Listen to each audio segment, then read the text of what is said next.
Matthew King's going to join us today on Down the Road because you know why? He's running for sheriff in Cass County. Also, Mike Hatton's going to join us, former commercial airline pilot. What's going on with our airlines? How long have you had to wait? How many times have you heard we just don't have enough pilots? Well, we'll talk about that today as well. So it's pretty glad to have you in the rig coming down the road with us.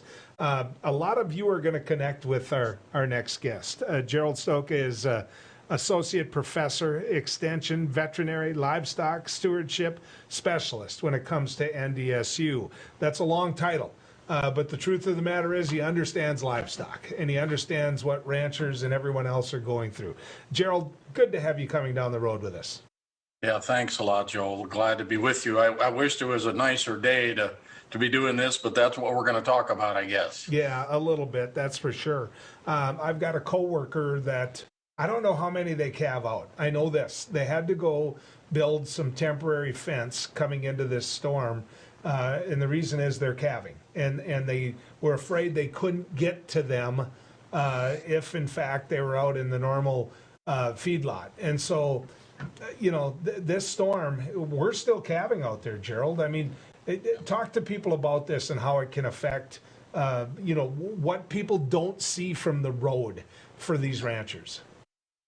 Yeah, that's a good question, Joel, and thanks for asking. We're in the middle of it too. I run cows with my brother Murray, and so we made preparations over the last 3 days, basically to move the cattle into the hills and the draws and the valleys, and be able to get out of the wind and feed them a little extra, and just kind of get through this storm. But it's a difficult time, not only just for cattle, but for stockmen as well. I mean, this becomes a little personal when you're trying to calve in this kind of weather. And ordinarily, I think we could look at the records and think that the middle of April and on is fairly risk averse in terms of snow and blizzards, but this year it's caught us. And so the solution is either not let the bulls out as early next year or go extremely early. The only problem with going extremely early is that you have to have barns and other facilities because you run into such cold weather. So, yeah, many ranchers have made provisions already. They've figured out, what can I do? How can I protect this newborn calf? And the beautiful thing is, though, is that these mama cows are really good at it. And sometimes we intervene and we shouldn't because she's going to figure out a way to get it done. I just looked at a cow that was kind of down in what I call a canyon, and she had selected a place with brush and kind of out of the wind, and she'll take care of that calf, and she'll lay by that calf for this entire storm. So they're amazing creatures. I have deep admiration and respect for these critters, especially when it gets to be like this.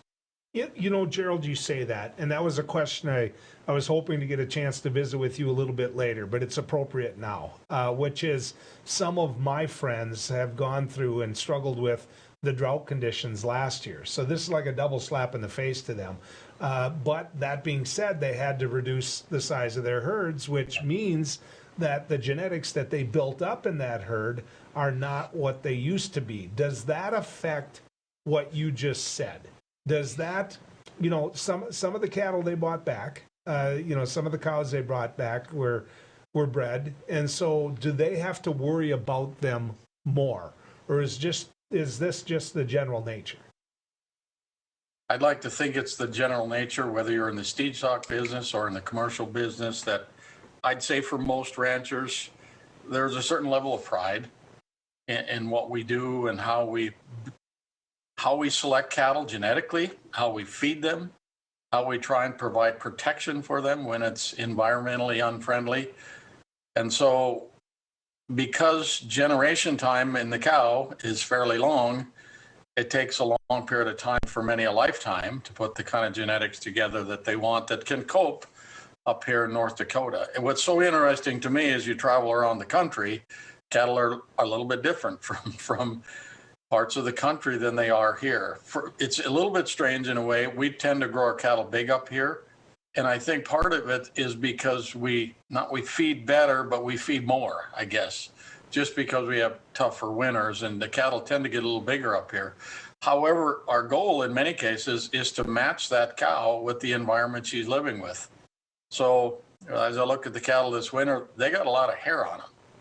And that's a natural response to the temperatures, even though they've been fed well, and even though they've got a fairly decent layer of fat on their back to protect them from the cold. So it's a lifetime of work. You hope you're moving in the right direction. And so having to sell, whether you're seed stock or whether you're a commercial producer, having to sell some of those cows is a difficult choice to make.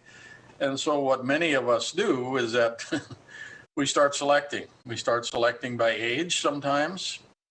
We start selecting by those that maybe don't quite measure up. And I'll even admit this to you, Joel, that sometimes there's a cow that's been on the place for 15 to 18 years. And you say, you know, that girl's just going to die on the place. I'm not sending her anyplace. So I know that's a little sentimentality in a business that has to be run by economics. But I would say for the majority of ranchers, there's a little bit of sentimentality with this whole thing too, and I don't think that's all bad. I mean, your cows know you.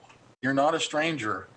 Crops don't know you. Cows know you, and it makes a difference. I know we're economically driven, but there's a side to it that's almost a little bit hard to explain. Well, I mean, I get it. I totally get it. You got a cow that's thrown you 13 calves and thrown you 13 good, healthy calves, and that's your cow.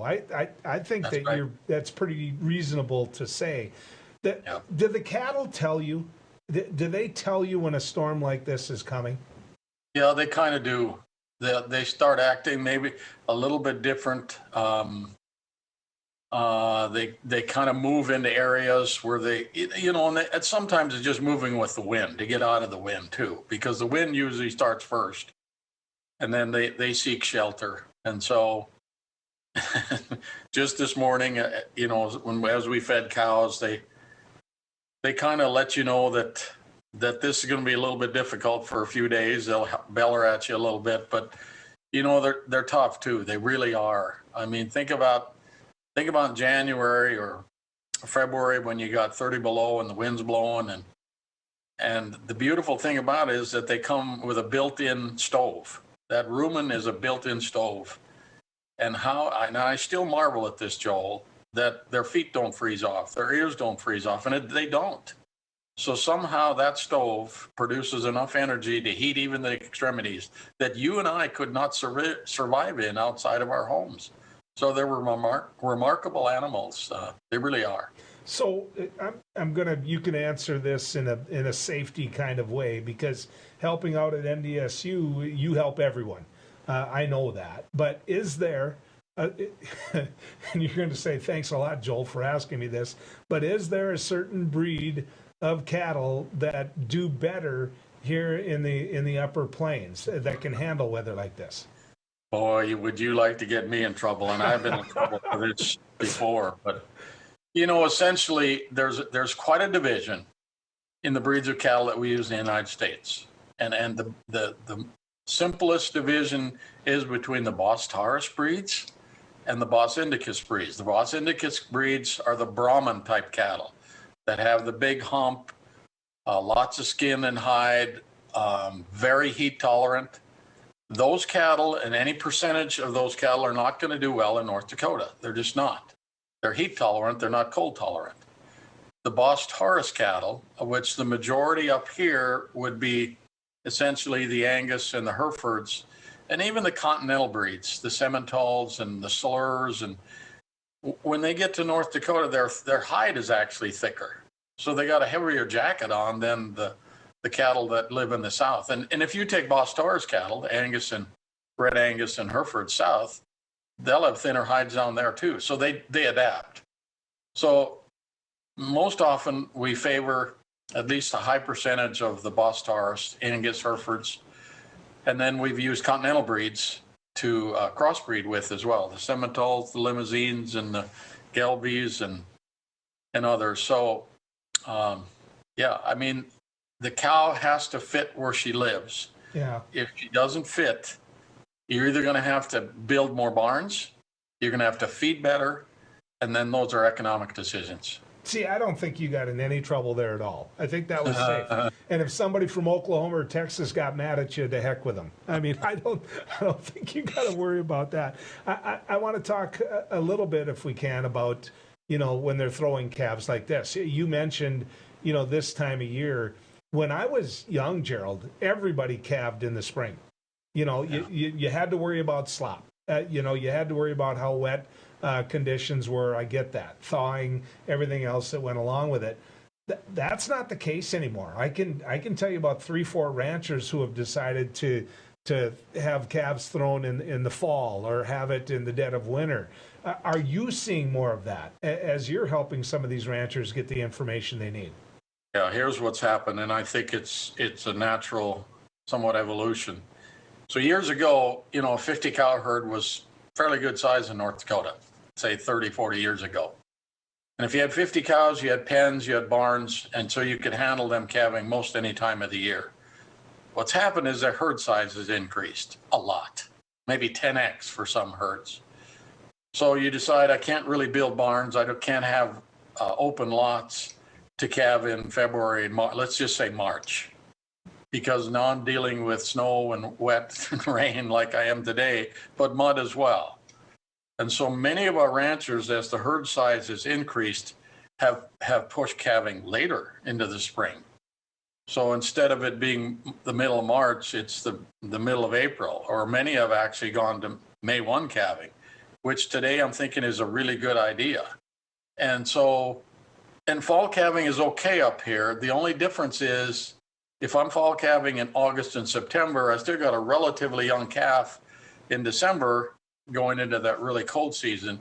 So you either got to make a choice of weaning that calf early or feeding that cow and calf together, which takes a little more feed. So that's what I've seen, is that most people have gone later into the spring because of herd size and letting cows and calves calve out in bigger areas, which reduces the risk of disease. For example, like calf diarrhea or what we call scours.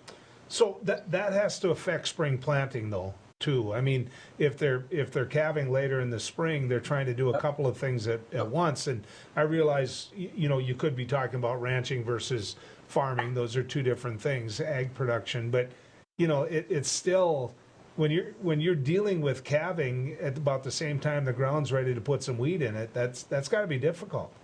Yeah, here's the answer: is that if you've genetically made the right choices, selecting what cattle you want to have, and I guess I would use the term problem-free, then a cow will calve all by herself, whether you're there or not. She's very capable of delivering a calf and getting that calf up to nurse.